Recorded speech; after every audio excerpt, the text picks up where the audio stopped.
እኔ ይሄንን የኢብን ኢብራሂም ከቱርኮች ጋር ያደረገውን ግንኙነት አደንቃለሁ።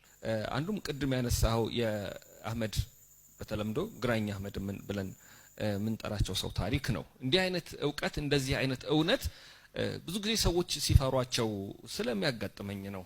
እኔ አሁንም ቢሆን እንደው እንደ አጠቃላይ በዚህ ጉዳይ ላይ የምለው ኢትዮጵያ ውስጥ በታሪክ አረዳዳችን መልሰን ብናየው ከምላቸው ጉዳዮች አንዱ የግራኝ አህመድ ጉዳይ ነው። መልሰን ብናየው በሚዛን ብንለካው ስለ አህመድ ግራኝም ወረራ ሲባል ሰው እንዴት የገዛ ሀገሩን ይወራል ብዬ አስብ ነበር። እንደገና አይደለም እንደዛ የመሬት ወረራ የሚለው ቃል ራሱ ልክ አይደለም። በሂደት ከተበላሹ ቃላት መካከል አንዱ ነው። ከዚህ ከግራኝ አህመድ ጋር የተያያዘው ጉዳይ ትንሽ ነጥቦቹን ሰፋ አድርጌ ላያቸው ፈልጋለሁ። ቅድም እንዳልከው ነው። ከዚህ በፊት በነበረ መጽሐፍት ላይ እንደዛ ብለሃል። አዎ ብያለሁ። አንተም እንዳነሳኸው የሰው ልጅ አእምሮ እና የሰው ልጅ ዕውቀት ይቀየራል። ቅድም ያልኩት መጽሐፎቹ ናቸው ሊቀየሩ የማይችሉት። አንዴ ተጽፈዋል፣ በሁለተኛ ጊዜ እስካልታረሙ ድረስ ሊቀየሩ የማይችሉት አንድ የታተመ ጉዳይ ነው። ለዚህ ነው በመጽሐፍ ያለ ይወረሳል ሲባል እኮ ሳይቀየር ስለሚወረስ ጭምር ነው። የሰው አእምሮ ግን ስሉጥ ነው። በየጊዜው አዳዲስ መረጃና አዳዲስ አታይ ባገኘው ቁጥር ይቀየራል። እኔ የግራኝ ወይም የኢብን ኢብራሂም አልጋዚን ታሪክ በደንብ አጠናሁት የምለው ይሄን መጽሐፍ ባየሁበት ጊዜ ነው። ለምን ለኢትዮጵያና ለአውሮፓ ግንኙነት አንዱ መነሻ ወይም አንዱ መነሻ እንኳን ሳይሆን አንዱ ምዕራፍ የሆነው በኢብን ኢብራሂምና በልብነ ድንግል መካከል የነበረው ጦርነት ነው። ስለዚህ ማን ነው ይሄ ሰው? መዛግብቶቻችን ምንድነው ያሉት? እነማን ምን ጽፈዋል የሚለውን የሶስት ወገኖች የጻፉትን ለማየት ሞከርኩ። አንዱ የኛ ታሪክ ጸሐፊዎች በግዕዝ የጻፏቸው የተለያዩ መዛግብት አሉ፣ እሱን በተመለከተ የጻፏቸው። ሁለተኛ ወዲያውኑ የመጡት ፖርቹጊዞች እና ስፔኖች በጊዜው በጦርነቱ ውስጥ ተሳታፊ ስለነበሩ የጻፏቸው አሉ። ሶስተኛ የሱ ሰዎች አንድ ጉብዝናው ታሪክ ጸሐፊም ጭምር ይዞ መጥቶ ስለነበረ የሱም ሰዎች የጻፏቸው ነገሮች አሉ። እዛ ውስጥ እንግዲህ ሶስቱን ማየት መቻል አለበት። እኔ በዛ ሂደት ውስጥ ሶስት ነገሮችን ለማየት ሞክር። ይሄ ሰው ኢትዮጵያዊ ነው አይደለም? የመጀመሪያው ጥያቄ ነበር። ግራኝ አህመድ ኢትዮጵያዊ ነው? አሁን ለምሳሌ ሶማሌዎች የኛ ወገን ነው ይላሉ፣ አልፎ እስከ የመን ድረስ የኛ ወገን ነው የሚሉ አሉ። ይሄ ሰው ኢትዮጵያዊ ነበር አይደለም? በዛ ዘመን በነበረችው ኢትዮጵያ የኢትዮጵያ ክፍል ነው? አሳሰቡ የኢትዮጵያ ነው? ስነ ልቡና የኢትዮጵያ ነው ወይስ ከሌላ ሀገር መጥቶ እንግሊዞች እንዳደረጉት ጣሊያኖች እንዳደረጉት ኢትዮጵያ መንግስት የወረረ ነው የሚለውን አየሁ። በእኔ ሂደት እዚህም ውስጥ ያስቀምጥኳቸውን ስለሱም የተጻፉትን ስትመለከቱ የውጭ ሀገር ሰው ነው ብዬ አላምንም። አንድ ልክ ቴዎድሮስ ከቋራ እንደተነሳው ከምስራቅ ኢትዮጵያ እየተነሳ እኔም ኢትዮጵያን ለመግዛት ምን ያንሰኛል ብሎ የተነሳ አንድ ኢትዮጵያዊ ሰው ነው። ስለዚህ የኔ እምነት ኢትዮጵያዊ ኢትዮጵያን አይወርም ነው። አሁን ብዙ ጊዜ ከጋዜጠኞች ጋር ለምሳሌ በሰሜኑ ኢትዮጵያ ጦርነት ህወሓት በወረራቸው አካባቢዎች ሲሉ እኔ አልስማማም። ኢትዮጵያ ውስጥ የውጭ እጅ አለበት የውጮችን ተልእኮ ነው ብለን ልከራከር እንችላለን። ሰዎች ኢትዮጵያውያን አይደሉም ብለን መከራከር ግን አንችልም።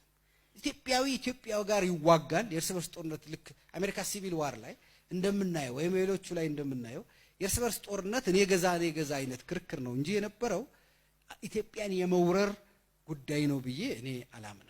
ስለዚህ ወረራ የሚለውን ማልቀበለው ያልተቀበልኩት ለዚህ ነው። ኢትዮጵያዊ ነው ብለን ካመንኩ በቃ ይሄ ሰው አንድ ገዥ ነው። በዚህ ጉዳይ ላይም ከተለያዩ ታሪክ ሊቃውንቱም ጋር ተነጋግረናል። ይሄን ሰው ምንድን ብላችሁ ነው የምትበይኑት? ለምሳሌ ልብነ ድንግል እና ከእሱ ጋር የነበሩት ኃያላን ክርስትናን እንደ ርዕዮተ ዓለም ይዘው ተነስተዋል። ኢትዮጵያ ክርስቲያናዊት መሆን አለባት ብለው ተነስተዋል። ኢብን ኢብራሂም ደግሞ እስልምና ይዞ ተነስተዋል። በሁለት ርዕዮተ ዓለሞች መካከል ኢትዮጵያ ውስጥ የተደረገ ክርክር ነው የነበረው፣ ውጊያ ነው የነበረው። አንዳንድ ታሪኮችን በተለይ በገዳማት የተመዘገቡ አንዳንድ አብያተ ክርስቲያናት በፈረሱበት የተመዘገቡትን ስትመለከቱ ለምሳሌ ደብረ ሊባኖስ ለምሳሌ መጀመሪያ ኢብራሂም አልጋዚ መጥቶ ካፈረሳቸው ወይም አጠፋቸው ከምንላቸው ገዳማት አንዱ ደብረ ሊባኖስ እንዲጠፋ ያደረገው ግን እሱ አይደለም። እሱ ደብረ ሊባኖስን ተውት ብሎ ነበር።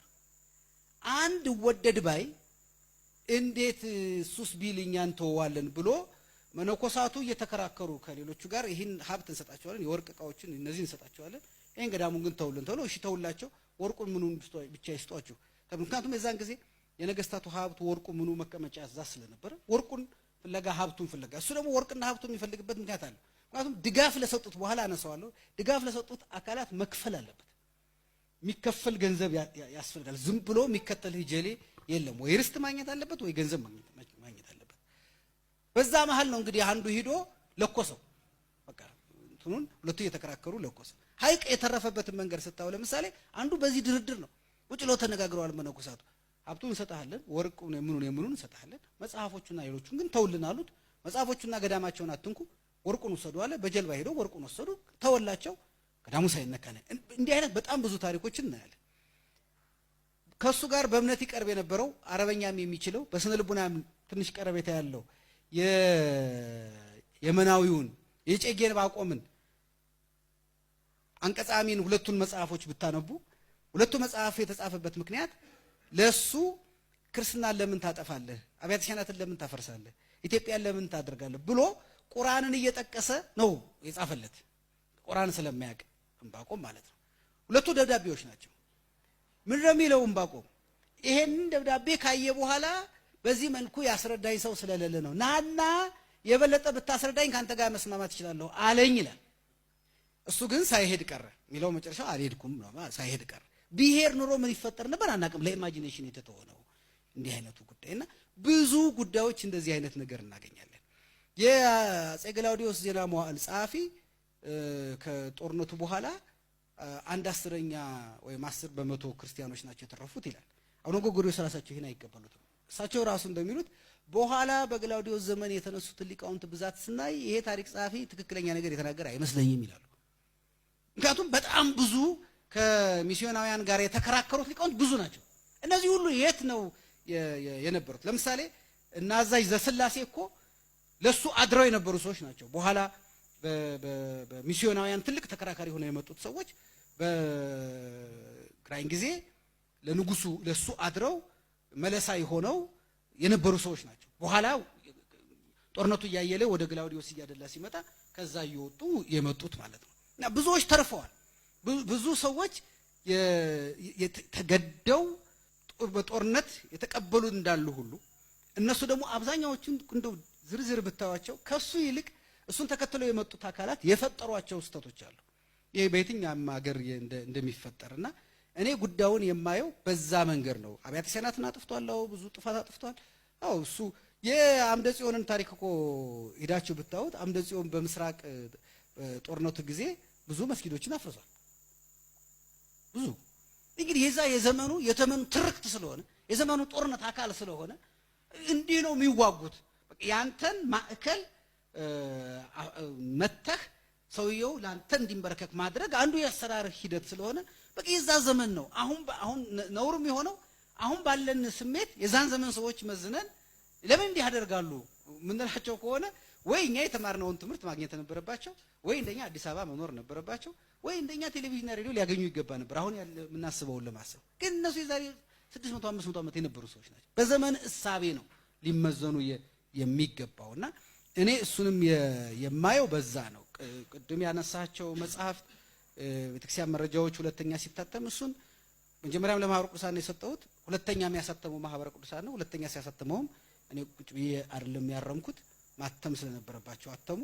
መብቱን ስለሰጠው ከሰጠው በኋላ ልትነፍግ ስለማትችል በቃ በዛ ስምምነት ነው የታተመው እንጂ መልሼ የማየት እድል ቢኖረኝ ይህንን እየሰራሁ በነበረበት ጊዜ ስለሆነ አይኖረኝም። ምናልባትም ደግሞ ቀጣዩን መጽሐፍ ስጽፍ ደግሞ ከዚህ የተለየ አመለካከት ሊኖረኝ ይችላል። ታሪክ ምርምር ነው፣ ሃይማኖት አይደለም፣ ጥናት አይደለም። አንድ ያምነህ በስላሴ አንድነትና ሶስትነት እኔ የ3 ዓመት ልጅ ያለሁ ማምን ነበር፣ 13 ዓመት ልጅ ያለሁ ማምን ነበር፣ የ33 ዓመት ልጅ ያለሁ ማምን ነበር።